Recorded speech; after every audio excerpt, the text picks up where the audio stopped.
नमस्कार दोस्तों, मेरा नाम है विद्यार्थी शिवम और आप सभी का स्वागत है सुदर्शन न्यूज़ में। मेरे साथ आज हैं जितेंद्र नारायण त्यागी जी।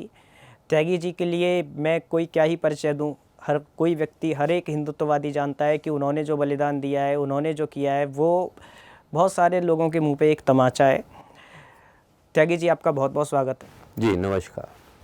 त्यागी जी, जिस तरीके से बिहार में, बंगाल में और केरल में हिंसा की घटनाएं हुई हैं, खासकर बंगाल में जिस तरीके से एक पैटर्न दोहराया जा रहा है कि जो भी हिंदू यात्रा निकलेगी उस पे पथराव होता है, चाहे वो रामनवमी हो, चाहे वो हनुमान जयंती हो, चाहे वो कांवड़ यात्रा हो, जितनी भी यात्राएं निकलती हैं और एक विशेष इलाके से जब निकलती हैं तो इलाकों का नाम दे दिया जाता है कि इस तरीके से उनके इलाके में क्यों हुआ, ये झंडा क्यों फहराया गया, इस तरीके की चीज़ें जो होती हैं। तो ये क्या पैटर्न है, क्यों ऐसा हो रहा है और हिंदू यात्राओं पर ही ऐसा क्यों हो रहा है?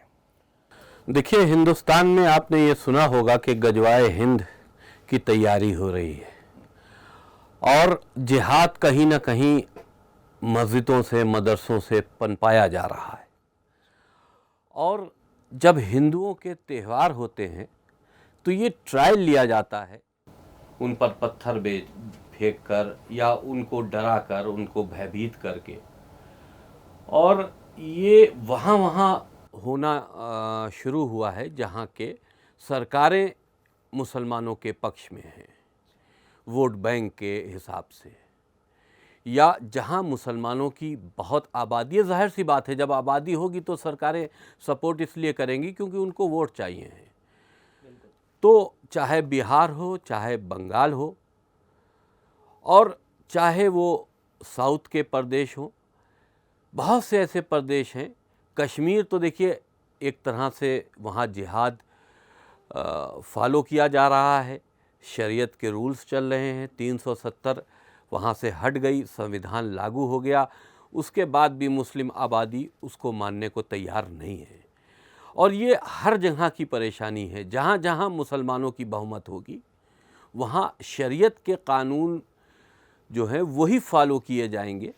वहाँ पर संवैधानिक कानून के तहत जो सिविल मामले होते हैं वो तय नहीं किए जाते हैं।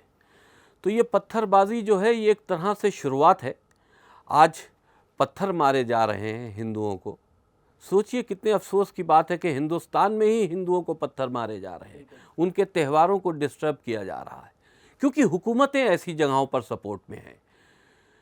बंगाल हो, बिहार हो, या कश्मीर हो, या तमिलनाडु हो, या केरल हो, ये जितने भी स्टेट हैं ये मुस्लिम बाहुल हैं। यहाँ पर हिंदू भयभीत है, हिंदू अपने घर छोड़कर भागने पर मजबूर है। और जहाँ पर हिंदुओं की ये पोजीशन हो गई है तो वहाँ पर उन्होंने अब जिहाद को धीरे धीरे फैलाना शुरू कर दिया है। ये ट्रायल लिया जा रहा है। आज पत्थर मारे जा रहे हैं, हिंदुओं के सरों पर, जिस्म पर चोटें आ रही हैं। लेकिन ये जब जिहाद का पूरी तरह से ऐलान होगा तो उनकी तैयारियां जो हैं, उस तैयारियों के हिसाब से मारकाट होगी, हिंदुओं की लाशों को गिना जाएगा, एक ऐसा दहशत का माहौल पैदा हो जाएगा जो कभी कश्मीर में हुआ था। तो इसलिए वो हुकूमतें इसमें जिम्मेदार हैं जो इन स्टेट्स में हिंदुओं का शोषण कर रही हैं। वो हुकूमतें जिम्मेदार हैं जो मुसलमानों को वोट बैंक की तरह इस्तेमाल करके मुसलमानों को फ़ायदा पहुंचा रही हैं। और मुसलमानों को फ़ायदा चाहिए ही क्या है, उनको तो सिर्फ मजदूरी करना है, उनको 2 वक्त की रोटी चाहिए है और जिहाद की तैयारी चाहिए, बच्चों की पैदावार चाहिए, अपनी संख्या को बढ़ाना चाहते हैं ताकि जिहाद के लिए कुर्बानी दे सकें। तो ये सारी तैयारियों में जब हुकूमतों का सपोर्ट होगा तो जाहिर सी बात है कि इस तरह की परिस्थितियां तो पैदा होंगी। कुल ये गजवाए हिंद की तैयारी है। जहाँ जहाँ जो इस तरह के ट्रायल लिए जा रहे हैं, क्यों होता है? आप सोचिए कि मुसलमानों के त्यौहार बड़ी आसानी से गुजर रहे हैं। आज रमज़ान इस वक्त चल रहा है। आप बताइए कि रमज़ान में कहाँ पर हिंदुओं ने कोई हमला कर दिया? लेकिन अगर कोई एक दिन मुकर्रर है हिंदुओं के किसी त्यौहार के लिए तो उन जगहों पर पत्थरबाजी की जाती है जहां पर हुकूमतें उनका सपोर्ट करती हैं, जहां पर मुसलमानों की आबादी ज़्यादा है। मुसलमान की जब आबादी जहाँ बढ़ती है वहाँ से हिंदुओं की आबादी कम होना शुरू हो जाती है, क्योंकि वो उन्हें भयभीत करते हैं और भयभीत करना उनको उसकी शिक्षा दी जाती है। उनके जो धार्मिक ग्रंथ हैं उसमें उनको जो समझाया गया वही तो वो करते हैं। धार्मिक ग्रंथ का आपने जिक्र किया, आपने तो सारे धार्मिक ग्रंथ वगैरह पढ़े हैं उनके। तो सर मैं ये जानना चाहता हूँ कि ये जो कॉन्सेप्ट है, जैसे तजिया हुआ या मुहर्रम जब निकलता है हिंदू मंदिरों के सामने, हिंदू कभी उन पे पत्थरबाजी नहीं करता, लेकिन हमने कई सारे विजुअल हमने भी ट्वीट किए, सुदर्शन न्यूज़ ने ट्वीट किए, हमारे कितने सारे जो राष्ट्रवादी भाई हैं उन्होंने ट्वीट किए, जब मंदिर के सामने हरा झंडा फहराया जा रहा है हमें कोई समस्या नहीं होती है, हम देखते हैं खुशी खुशी कि क्या चल रहा है, कैसा चल रहा है। फिर ये आरोप लगाया जाता है कि क्योंकि आपने मंदिर आपने जब आप यात्रा निकाल रहे थे तो आपने मस्जिद के सामने जय श्री राम का भजन बजाया, डीजे बजाया, इस तरीके की चीज़ें हुई और झंडा लगा दिया मस्जिद पे। इस तरीके के आरोप प्रत्यारोप लगाए जाते हैं, चाहे वो झंडा किसी ने लगाया हो, मतलब चाहे हिंदू वेश में ही कोई गया और मस्जिद पर झंडा लगा दिया, क्योंकि अगर आपको झगड़ा करना ही है तो आप वो उस तरीके से करेंगे। लेकिन आरोप इस तरीके से मढ़ा जाता है बाद में, जो डिजिटल टेररिस्ट हैं भारत में, जो एक बहुत बड़ी लिवरांडू जो ब्रीड है, वो इस तरीके से रिप्रेजेंट करने की कोशिश करती है कि इसमें कहीं ना कहीं हिंदू शामिल था, और जिससे क्या होता है जो सेकुलर हिंदू है या जिसको नॉलेज नहीं है वो डिफेंसिव मोड में आ जाता है, वो कहता है कि ये तो दोनों तरफ से हो रहा है। तो ये जो प्रोपेगेंडा चलाया जाता है इस पे आप क्या कहना चाहेंगे? देखिए, जो आखिरी वर्ड आपने कहा सेकुलर हिंदू, सेकुलरिज्म जो है वही तो हिंदुओं की मौत है। हिंदू सेकुलर हो ही नहीं सकता। सेकुलर का मतलब क्या है? किसी धर्म को ना मानना। तो जब सनातन धर्म के मानने वाले आप हैं, आप ये कैसे कह सकते हैं कि आप सेकुलर हैं? सेकुलर का मतलब आज गलत निकाला इसलिए जाता है कि साहब, अगर आप अपनी कमजोरी के तहत, अगर जो आपके साथ या आपके समाज के साथ, आपके धर्म के साथ खिलवाड़ हो रहा है, आप उसको अगर रोकने में डरते हैं तो ये बात कह दी जाती है कि हम सेकुलर हैं। सेकुलरिज्म ये नहीं है। धर्म की रक्षा करना कब सेकुलरिज्म इसको रोकता है? सेकुलर होना, हुकूमतें सेकुलर हो सकती हैं, अदालतें सेकुलर हो सकती हैं, लेकिन कोई धर्म के लिए बात कही जाए कि साहब सनातन धर्म सेकुलर है, तो ये चीज़ तो ना मानने वाली बात है। ये गलत फहमियाँ हैं हिंदुओं की। और दूसरी चीज़ ये है कि जिस तरह के प्रोग्राम मुसलमानों के होते हैं, हिंदू मंदिरों के सामने से गुजरते हैं, लेकिन उस पर हिंदुओं को कोई आपत्ति नहीं होती है। क्या इस पर मुसलमानों को विचार करना चाहिए कि जब आपके प्रोग्रामों में हमें कोई आपत्ति नहीं होती है और आपके प्रोग्राम तो बहुत लंबे लंबे चलते हैं, तो क्या हमारा कोई अगर प्रोग्राम है तो उस पर आपको एक दिन भगवान श्री राम का नाम अगर मस्जिद के सामने ले लिया जाए तो वो विवादित हो जाता है, झगड़े की जड़ बन जाता है। तुम जो मस्जिद बनाए हो वो भगवान श्री राम की भूमि पर बनाए हो, भारत उनका जन्म स्थान है। अगर वहां पर तुम कोई मस्जिद बनाए हुए हो तब भी वो भगवान श्री राम की भूमि है। और सबको, हिंदुस्तान में किसी भी धर्म का व्यक्ति हो, उसको भगवान श्री राम के नाम पर, भगवान श्री कृष्ण के नाम पर तो कभी कोई विवाद करना ही नहीं चाहिए। और खास करके देखिए, हिंदुओं के जितने भी देवी देवता हैं उनको किसी भी तरह से विवादित शक्ल में आप देख ही नहीं सकते। वो तो आराधना के लिए हैं, पूजा के लिए हैं, प्रार्थना के लिए हैं। वहां पर किसी दूसरे धर्म को टारगेट करने की कोई बात कही नहीं जाती। हिंदू पूरा विश्व जीत लेगा, उसके लिए लड़ाई करेगा, यह बात कहीं नहीं कही जाती। हम विचारों से, अपनी अच्छाइयों से दुनिया को बताना चाहते हैं कि हम सनातनी हैं, लेकिन वहीं पर एक उल्टा है। इस्लाम के मानने वाले मुसलमान जिहाद करके बताना चाहते हैं कि हम मुसलमान हैं। तुम सोचते हो कि हम मोहब्बत से नहीं, हम लड़ के जीतेंगे।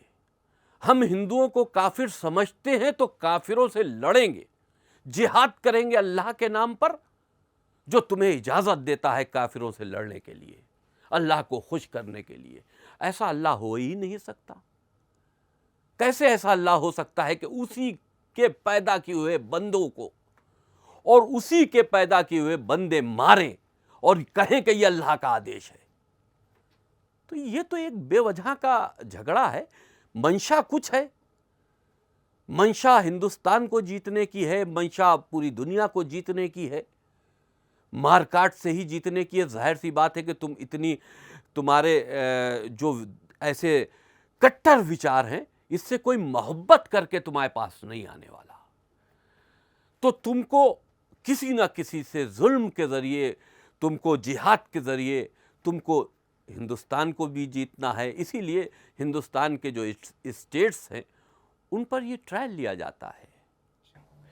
सर एक चीज़ और जानना चाहूँगा, ये जो जगह जगह पत्थरबाजी होती है, इसका कॉन्सेप्ट क्या है? मतलब पत्थर ही क्यों, हथियार क्यों नहीं, या फिर कोई भी इस तरीके का कभी मैंने देखा नहीं कि सिर्फ जैसे कश्मीर में जो होता था सेना से लेके, ये सिर्फ पत्थर का कॉन्सेप्ट क्या है? मतलब पत्थर ही सिर्फ क्यों चलाते हैं? जब से इस्लाम की शुरुआत हुई तभी से पत्थरबाजी की भी शुरुआत हुई। अरब में यही था ही कि जिससे कोई झगड़े होते थे, बच्चों से लेके बड़े तक पत्थर मारते थे। तो आप ये समझ लिए कि पत्थरबाजी का भी इतिहास और इस्लाम का इतिहास दोनों 1400 साल है। पत्थरबाजी इस्लाम की शुरुआत है और आज तक पत्थरबाजी होती रही है। वो नस्लों में है कि पत्थरबाजी जो है वो इस्लाम का कॉन्सेप्ट है। आप देखिए, अरब में जब हज करने जाते हैं तो शैतानों को पत्थर मारते हैं। बात इसकी नहीं कि किसको पत्थर मार रहे हैं, बात यह है कि पत्थर मार रहे हो। सर एक चीज़ और हमने पैटर्न देखा है कि मुस्लिमों के प्रति कहीं ना कहीं ऐसा देखा जाता है कि जब मुस्लिम मॉब कुछ करती है तो हमारा प्रशासन है, शासन है, वो उदासीन नज़र आता है। उसके पीछे क्या कारण है? पुलिस भी कहीं कहीं देखते हैं कि मज़ार रोड पे है, हटा नहीं पा रही होती है। जब तक हम सुदर्शन न्यूज़ कितने सारे लैंड जिहाद के केस रोज़ रिपोर्ट करता है, भेजते हैं, हम विजुअल्स भेजते हैं। कितनी सारी जगह जिहाद के रोज़ केस आते हैं और हम रोज़ रिपोर्ट कर रहे होते हैं। हमारे संवाददाता वहाँ पे अपनी जान हलक में डाल के ग्राउंड रिपोर्टिंग कर रहे होते हैं। तो ये जो एरिया बना लिए जाते हैं कि ये हमारा एरिया, ये तुम्हारा एरिया, इस एरिया में इस तरीके की चीज़ें नहीं होंगी, ऐसा क्यों है? देखिए, बहुत से मंदिर जनहित में तोड़ दिए जाते हैं, रोडें बन जाती हैं, ना उसका कोई विवाद होता है, ना उसकी कोई खबर छपती है। बिल्कुल सहमत हूं मैं आपसे। लेकिन एक मज़ार भी, चाहे वो फर्जी हो, उस मज़ार के नीचे कोई भी ना हो, यूं ही फर्जी बना दिया गया हो ज़मीन कब्जा करने के लिए, एक मज़ार, एक मस्जिद हटाने के लिए प्रशासन से लेकर सरकारों तक छीके आ जाती हैं। फोर्स का इंतज़ाम करना पड़ता है लॉ एंड ऑर्डर को मेंटेन करने के लिए। तो क्योंकि ऐसा है ना कि वो, हमने कई बार ये बात कही और बग़ैर डरे मैं ये बात कहता हूँ कि हिंदुस्तान का मुसलमान इस्लाम के लिए वफ़ादार है, लेकिन देश के लिए गद्दार है, संविधान के लिए गद्दार है। जहाँ इस्लाम पर बात आ जाएगी तो उसको किसी भी कानून की कोई फिक्र नहीं होती। अगर इस्लाम से रिलेटेड किसी चीज़ पर आँच आ जाएगी तो वो दूसरे के घर में आग लगा देंगे। वो कभी नहीं हिंदुस्तान के कानून को मानेंगे, अदालतों के कानून को नहीं मानते, तो फिर क्षेत्रीय जो सिस्टम्स हैं उनको कहाँ फॉलो करेंगे। और एक मजबूरी ये भी है, यहाँ पर मैं एक खुले अल्फाजों में ये बात कह दूँ कि पुलिस प्रशासन चाहे कहीं का भी हो, मुस्लिम आबादियों के जो थाने होते हैं वहाँ पर जो थानादार या इंस्पेक्टर इंचार्ज जो भी होता है वो मुस्लिम आबादी से डरा भयभीत रहता है। और क्योंकि देखिए, एक इंसानियत वाली बात है, जैसा वो भी सोचते होंगे कि वो साल, 1.5 साल, 2 साल के लिए थाने पे आए हैं, अगर कि वो उस बड़ी आबादी के मुल्लाओं से वो समर्थन लेकर नहीं चलेंगे तो उनका ट्रांसफ़र हो जाएगा, उनके ऊपर विवाद हो जाएगा, क्षेत्र में झगड़ा हो जाएगा, लॉ एंड ऑर्डर की प्रॉब्लम हो जाएगी। तो ऐसे थानेदार मुसलमानों के मुल्लाओं की ठुड्डियों में हाथ देकर थाने चलाते हैं। और जाहिर सी बात है कि जब मुल्लाओं को इस तरह की सपोर्ट मिलेगा तो वो आबादी तो उग्र हो ही जाएगी, कंट्रोल से बाहर हो ही जाएगी। और उनको अपना थाना चलाना है, क्योंकि देखिए ऊपर के अधिकारियों तक ये बात जाती नहीं। ऊपर के अधिकारियों को बताया जाता है साहब बिल्कुल सब चैन है, शांति है। शांति कैसे है, किस तरह से आपने कायम किए? लॉ एंड ऑर्डर के तहत काम की है, ठुड्डियों में मुल्लाओं के हाथ देकर कायम की है। मुल्लाओं की नाजायज छोटी छोटी बातें जो थाने स्तर की होती हैं उनको सुलझा कर की है। मुल्ला कह देते हैं इसको छोड़ दो तो तुम छोड़ देते हो, मुल्ला कहते हैं इसको बंद कर दो तुम बंद कर देते हो। ये ऊपर के अधिकारियों तक बात ही नहीं जाती। भाई रिपोर्ट ऊपर कौन देगा? थाना इंचार्ज। आप सोचिए कि जब से मैं सनातन धर्म में आया हूं, क्योंकि मैं लखनऊ में रहता था, मुस्लिम आबादी में रहता था, मैंने अपना घर पुराने लखनऊ से बदला इसलिए नहीं कि लोग समझेंगे कि मुसलमान था तो रहता था, हिंदू हो गया तो भाग गया डर के। मैं आज भी वहीं पुराने लखनऊ में रहता हूं। लेकिन अफसोस की बात यह है कि उस पुराने लखनऊ की पुलिस हमारे साथ न्याय नहीं कर रही। जब मैं सनातन धर्म में गया था, हरिद्वार धर्म संसद के मामले में जेल में था, तो मुसलमानों की भीड़ ने मेरे घर पर हमला किया। एक मुसलमान ही दरोगा था, वो घर में अंदर घुसा, उसने मेरे घर की औरतों को घर से बाहर निकालकर उसमें पुलिस का ताला डाल दिया और चाबी थाने में रख ली। जब हम 5-6 महीने बाद लौट के गए, मैंने कहा कि भाई मेरी वो चाबी वापस कर दीजिए, मेरा घर है, मैंने बनाया है, वो ट्रस्ट की ज़मीन है तो क्या, घर मेरा बनाया हुआ है, एग्रीमेंट है, सब कुछ है। तो चुपचाप रातों रात उसमें 145 यानी कि उस घर को कुर्क कर दिया गया। चाबी ताला तुमने लगाया, मतलब लॉ एंड ऑर्डर मेंटेन नहीं कर पाओगे, किसी को घर से बेघर कर दोगे अपनी नौकरी बचाने के लिए। मुल्ला नाराज ना हो जाएं इसलिए ऐसी कार्रवाई की गई। आज भी मेरे घर पर ताला लगा है। मेरे घर के बच्चे औरतें रिश्तेदारों क्या रह रहे, लेकिन मेरे घर में जो मैंने पैसा लगाकर बनवाया था आज भी उसमें ताला लगा है। और अधिकारी ने उसको ठंडे बस्ते में डालकर और चुप हो गए कि भाई मुल्ला नाराज हो जाएंगे अगर ये घर उनको चला गया। यानी कि अब मुस्लिम आबादी लखनऊ उत्तर प्रदेश की राजधानी है, लखनऊ जैसे शहर में मुस्लिम आबादी यह तय करेगी कि यहां कौन हिंदू रह पाएगा या नहीं रह पाएगा। तो फिर आप सोचिए कि उन प्रदेशों का क्या हाल होगा जहां के हुकूमतों में सपोर्ट उनका है। बिल्कुल, मैं समझ रहा हूं आपका इशारा बिहार बंगाल की तरफ। जाहिर सी बात है वहां क्या हाल होगा। तो बहुत सी ऐसी चीजें हैं, आप यकीन जानिए मुझको सुरक्षा दी गई है, मुझको Y+ सुरक्षा है, जमात इस्लामी की तरफ से, दाऊद इब्राहिम की तरफ से, आतंकी संगठनों की तरफ से, पाकिस्तानी आतंकी संगठनों की तरफ से हमारे ऊपर जान के खतरे हैं, थ्रेट्स हैं, कोई गला काटने पर इनामात हैं। बहुत से इनाम हिंदुस्तान के मौलवियों ने जो हैं वो डिक्लेयर किए हैं। जाहिर सी बात है, मेरा 2009 में मेरे 2 असलहे थे सुरक्षा के लिए, वो रिन्यूअल होते थे। आज 3 महीने हो गए हैं, मेरी रिन्यूअल की दरखास्त पड़ी है, लेकिन पुराने लखनऊ के 2 थाने आपस में ये तय नहीं कर रहे हैं कि किस थाने से इनकी रिपोर्ट जाए। और मेरी सुरक्षा की जो चीजें हैं उनको छुपाया जा रहा है, कहीं मुल्ला नाराज ना हो जाए। तो मुल्लाओं का इतना खौफ है कि मेरा असलहा रिन्यूअल करने के लिए मुझे अधिकारियों के चक्कर लगाने पड़ रहे हैं और अधिकारी टाल रहे हैं। उसकी वजह यही है कि मुल्लाओं को नाराज नहीं करना चाहते।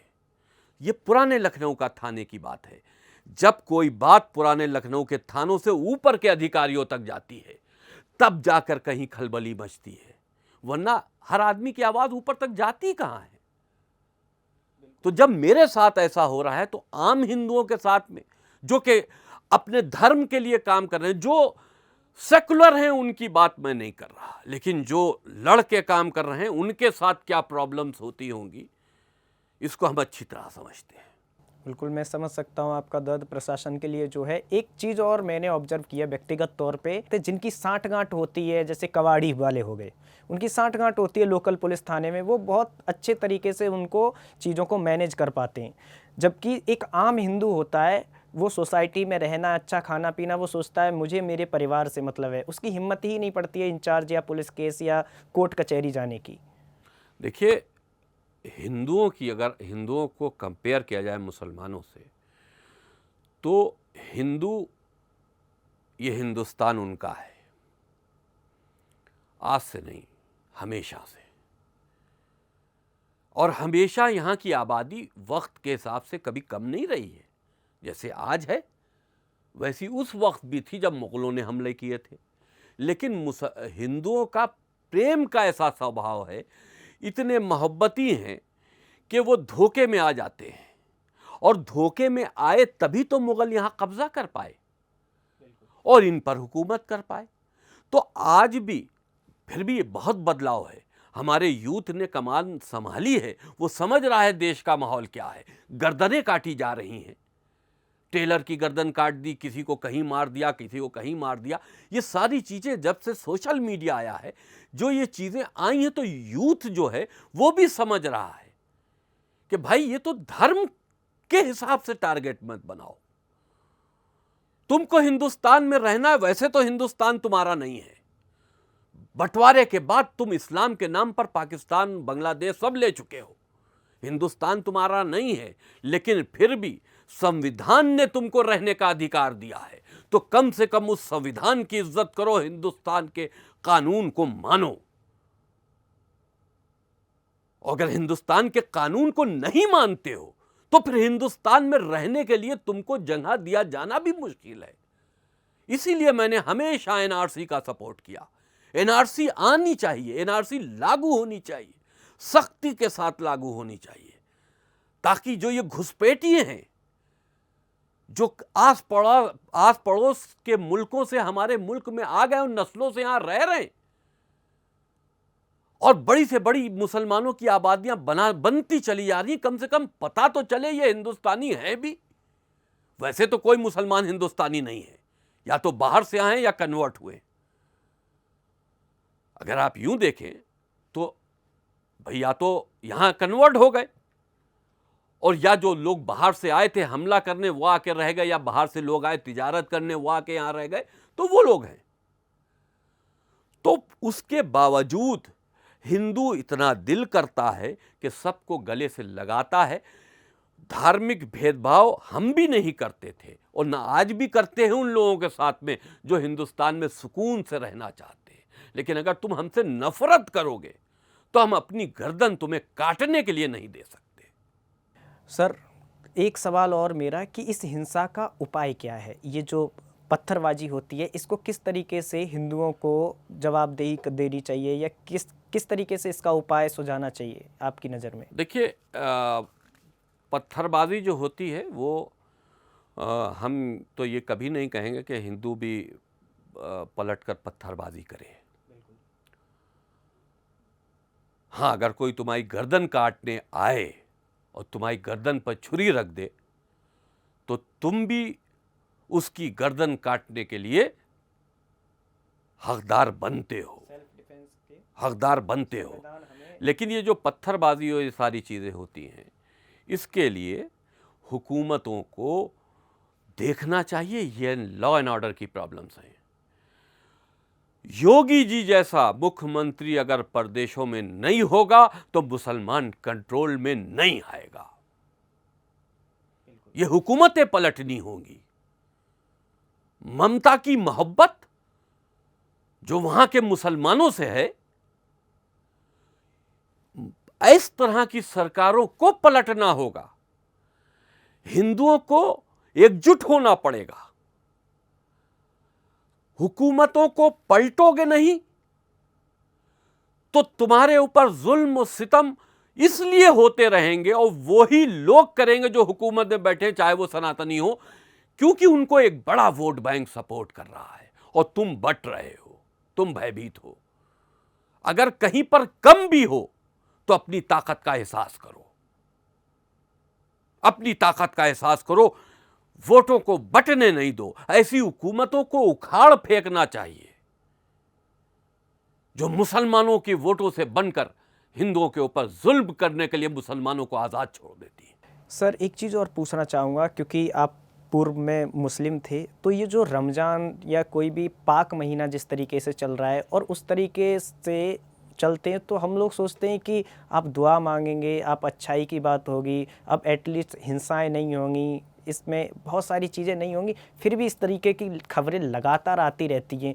तो ये क्या है, ये पैटर्न क्या है और क्यों है? त्यौहार कोई भी हो, किसी का हो, त्यौहार अच्छी बात है। आप रमज़ान मनाइए, ईद मनाइए, हिंदू दिवाली मनाते हैं, दशहरा मनाते हैं, होली मनाते हैं, अच्छी बात है। त्यौहार किसी को नुकसान नहीं पहुंचाते, लेकिन किसी भी त्यौहार को तुम अगर गलत नज़रिए से देखोगे कि हम तो मनाएंगे लेकिन तुम्हें नहीं मनाने देंगे, ये चीज़ गलत है। एक चीज़। दूसरी चीज़ ये है कि अब जहाँ तक के बात की जाए मुसलमानों के त्योहारों की, तो मुसलमान अपने त्यौहार मनाते हैं, हिंदुओं को इनवाइट भी करते हैं, लेकिन हमने मुसलमानों की आप दुआ देखिए, बड़े से बड़े जलसे के बाद या रमज़ान में या किसी भी त्यौहार में नमाज के बाद जो दुआ की जाती है अल्लाह से, तो उसमें यह कहा जाता है कि दुनिया के मुसलमानों की हिफाजत फरमा। यह आम बात है, दुनिया के मुसलमानों की हिफाजत फरमा अल्लाह से कहा जा रहा है। ये कौन सी भेदभाव है भाई? कहो दुनिया के इंसानों की हिफाजत फरमा, तब तो बात सही है। ये सोच है, ये विचार है। ये जो विचारधारा है, इंसान खराब नहीं होता, उसके विचार खराब होते हैं। मुसलमान खराब नहीं है, उनके विचार जो हैं उनको मजबूर करते हैं। बहुत बहुत धन्यवाद सर, आपने अपना कीमती वक्त निकाला सुदर्शन में आने के लिए। बहुत बहुत शुक्रिया। जय श्री राम। जय श्री राम। जय श्री राम।